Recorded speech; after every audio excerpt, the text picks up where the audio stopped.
Kita hari ini akan membahas soal latihan untuk CPNS. Sebuah perusahaan multinasional baru-baru ini mengalami konflik antar budaya di lingkungan kerjanya. Beberapa karyawan menghadapi kesulitan dalam beradaptasi dengan nilai-nilai budaya yang beragam di perusahaan tersebut, menyebabkan ketegangan dan kurangnya kolaborasi di antara tim. Sebagai tindakan prioritas untuk meningkatkan implementasi sosial budaya dalam lingkungan kerja, manajemen harus B yang benar, yaitu menerapkan kebijakan notoriasi terhadap diskriminasi dan pelecehan budaya. Jadi, langkah ini penting untuk menegaskan komitmen perusahaan terhadap perlindungan terhadap keberagaman budaya. Kebijakan notoriasi secara langsung menangani masalah konflik antar budaya dengan memberikan sanksi tegas terhadap perilaku diskriminatif atau pelecehan budaya di tempat kerja. Kebijakan no toleransi secara tegas menegaskan standar perilaku yang diperlukan di tempat kerja terkait dengan perlindungan terhadap keberagaman budaya. Ini adalah langkah yang paling efektif dalam menangani konflik antar budaya dan memastikan lingkungan kerja yang inklusif. Sebuah startup baru ini didirikan memiliki karyawan dari latar belakang budaya yang beragam. Namun, terdapat kesenjangan komunikasi dan pemahaman antar budaya di antara anggota tim yang menghambat produktivitas dan inovasi. Sebagai langkah pertama dalam meningkatkan implementasi sosial budaya dalam lingkungan kerja, manajemen harus B yang benar, membuat kebijakan tertulis tentang norma dan nilai-nilai budaya di perusahaan. Langkah ini penting untuk menyediakan panduan yang jelas tentang norma dan nilai-nilai budaya di tempat kerja. Kebijakan tertulis memberikan arahan yang jelas kepada karyawan tentang harapan perusahaan terkait dengan norma dan nilai-nilai budaya. Selain itu, kebijakan tertulis memberikan arahan yang jelas kepada karyawan tentang harapan perusahaan terkait dengan norma dan nilai-nilai budaya. Ini membantu menciptakan lingkungan kerja yang inklusif dan mengurangi potensi konflik antar budaya.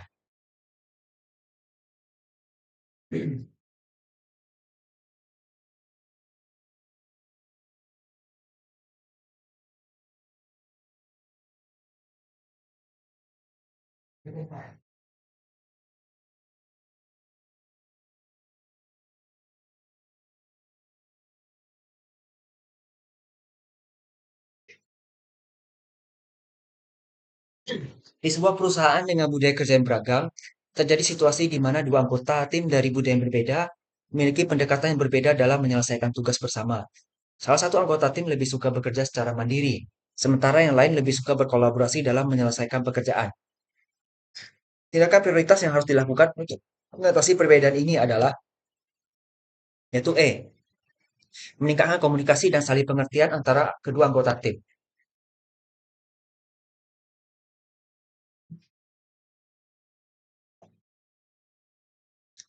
Ini merupakan langkah yang paling efektif karena meningkatkan komunikasi dan saling pengertian dapat membantu mengatasi perbedaan dan membangun hubungan yang kuat di antara anggota tim. Dengan saling memahami preferensi dan gaya kerja masing-masing, tim dapat menemukan cara terbaik untuk bekerja bersama secara efisien dan produktif.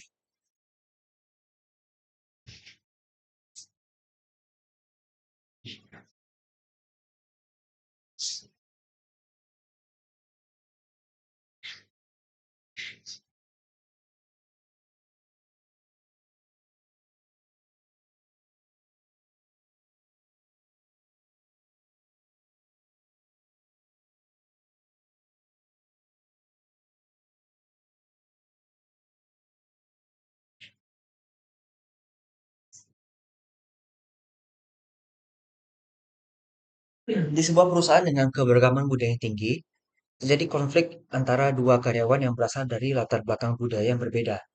Salah satu karyawan merasa bahwa rekan kerjanya sering menunjukkan sikap kurang hormat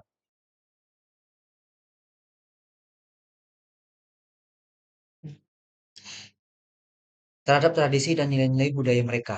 Tindakan prioritas yang harus dilakukan untuk menangani konflik ini adalah, yang paling tepat adalah membuat forum diskusi untuk membahas masalah dan mempromosikan saling pengertian.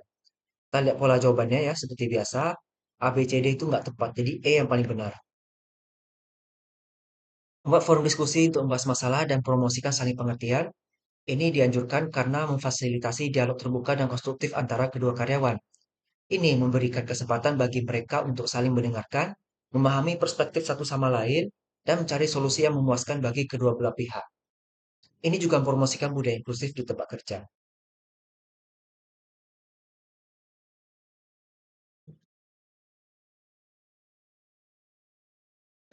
Sebuah kantor pelayanan publik sedang menghadapi masalah dalam menyediakan informasi yang jelas dan akurat kepada masyarakat. Beberapa pegawai berpendapat bahwa meningkatkan pelatihan internal untuk meningkatkan keterampilan komunikasi akan membantu. Sementara pimpinan kantor berpendapat bahwa memperbarui situs web mereka dengan informasi yang lebih terperinci dan mudah diakses akan menjadi solusi yang lebih efektif. Apa yang seharusnya menjadi prioritas dalam meningkatkan ketersediaan informasi bagi masyarakat di kantor pelayanan publik ini? Jawaban paling tepat adalah B. Karena jawaban A, ya, nggak ada masalah informasi. C, D, E bisa memberikan informasi, tapi lambat. Maka B yang paling tepat karena pakai situs web. Hampir semua masyarakat sudah bisa mengakses internet, meskipun tidak semua ya. Ini memberikan poin tertinggi karena memperbarui situs web dapat memberikan akses mudah kepada masyarakat untuk mendapatkan informasi yang akurat dan terperinci.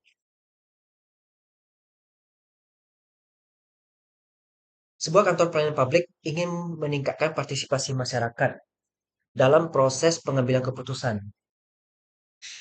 Beberapa pegawai berpendapat bahwa menyelenggarakan pertemuan rutin dengan kelompok masyarakat setempat akan membantu.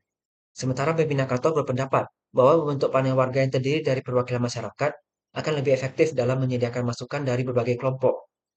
Apa yang seharusnya menjadi prioritas dalam meningkatkan partisipasi masyarakat dalam proses pengambilan keputusan di kantor pelayanan publik ini? Jawaban yang tepat adalah B. Bentuk panel warga yang terdiri dari perwakilan masyarakat. Ini memberikan poin tinggi karena bentuk panel warga memungkinkan penyertaan representatif dari berbagai kelompok masyarakat dalam proses pengambilan keputusan.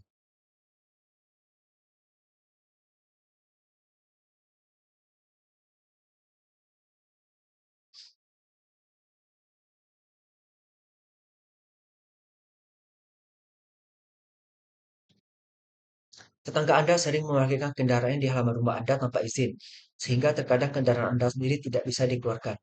Yang seharusnya Anda lakukan adalah C, yaitu supaya hubungan dengan orang lain tetap terjaga dan harmonis, yang seharusnya Anda lakukan adalah mendatanginya dan memintanya untuk izin terlebih dahulu jika akan memarkirkan kendaraannya.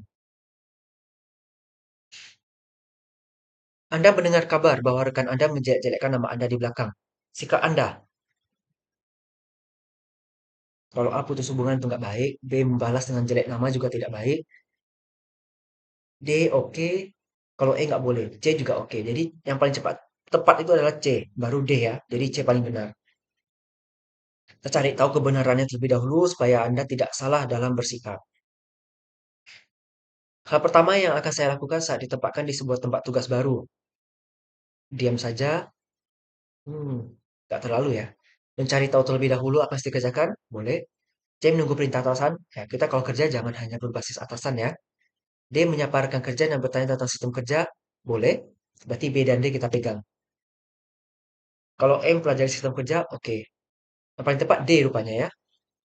Ini sikap paling tepat menyapa rekan kerja baru dan bertanya tentang sistem kerja di tempat tersebut sebagai bentuk sopan santun dan penyesuaian terhadap lingkungan kerja yang baru.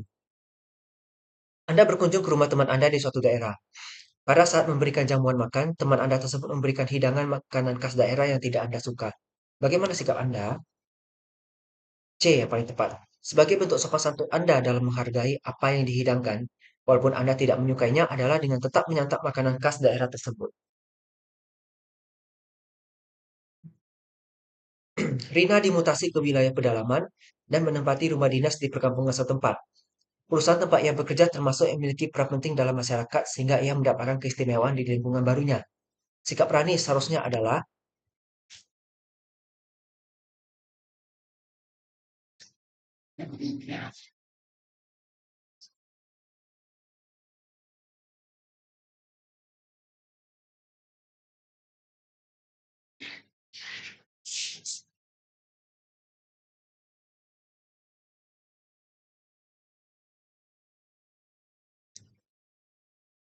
yaitu yang paling tepat adalah C. Memahami aturan di lingkungan baru sekaligus menjaga perilaku. Jadi keduanya harus diterapkan.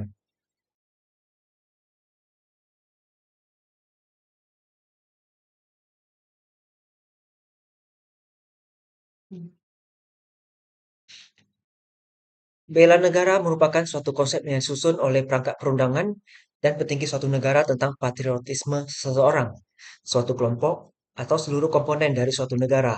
dalam kepentingan mempertahankan eksistensi negara tersebut. Secara fisik, hal ini dapat diartikan sebagai usaha pertahanan menghadapi serangan fisik atau agresi dari pihak yang mengancam keberadaan negara tersebut. Sedangkan secara non-fisik, konsep ini diartikan sebagai upaya untuk ikut berperan aktif dalam memajukan bangsa dan negara. Landasan konsep bela negara secara yuridis adalah D. UUD 1945 pasal 27. Landasan konsep bela negara adalah adanya wajib militer dengan tentara atau perangkat pertahanan lainnya sebagai subjeknya, baik sebagai pekerjaan yang dipilih atau sebagai akibat.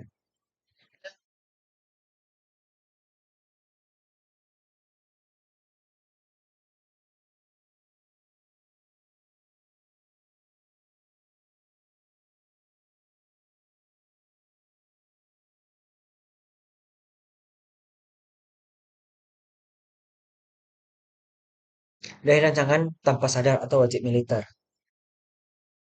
Di dunia, tidak sedikit negara-negara yang memperlakukan wajib militer bagi warganya yang memenuhi syarat. Beberapa contohnya adalah Korea Selatan, Israel, Iran, dan Singapura. Secara yuridis, dasar hukum bela negara terdapat dalam UUD 1945 pasal 27. Segala warga negara bersamaan kedudukannya di dalam hukum dan pemerintahan dan wajib menjunjung hukum dan pemerintahan itu dengan tidak ada kecualinya. Tiap-tiap warga negara berhak atas pekerjaan dan penghidupan yang layak bagi kemanusiaan. Setiap warga negara berhak dan wajib ikut serta dalam upaya pembelaan negara. Jadi ini tes wawasan kebangsaan ya, banyak tentang kewarganegaraan. Ini memang kebanyakan harus pakai logika dan juga hafalan. Karena kita menghafal di sini.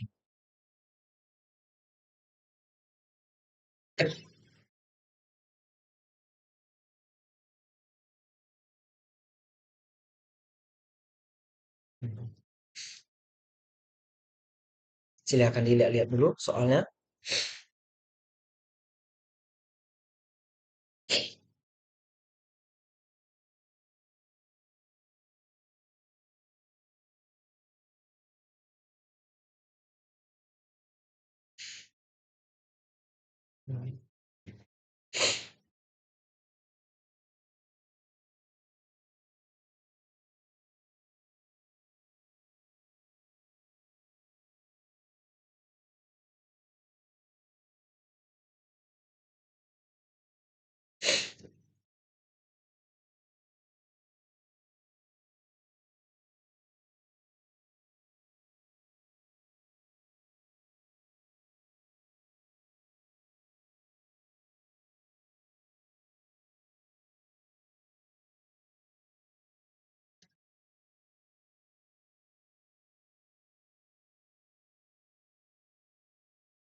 Silakan dilihat-lihat contoh soal tes wawasan kebangsaannya.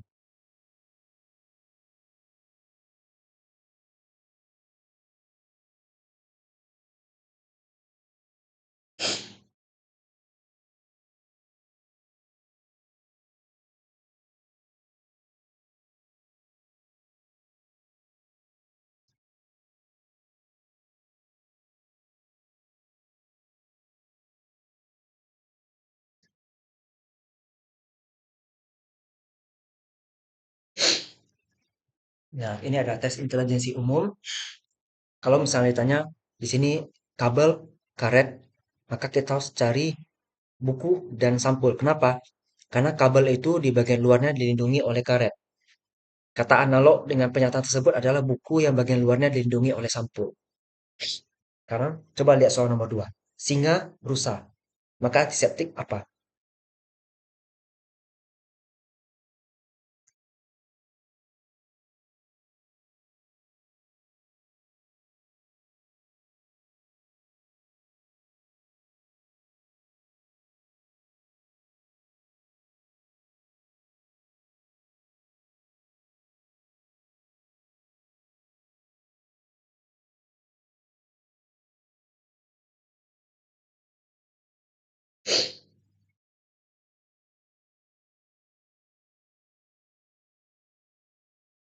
Singa membunuh rusa, antiseptik membunuh kuman ya.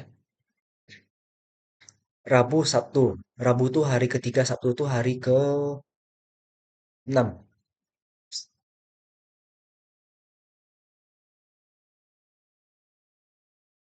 3 langkah setelah ya.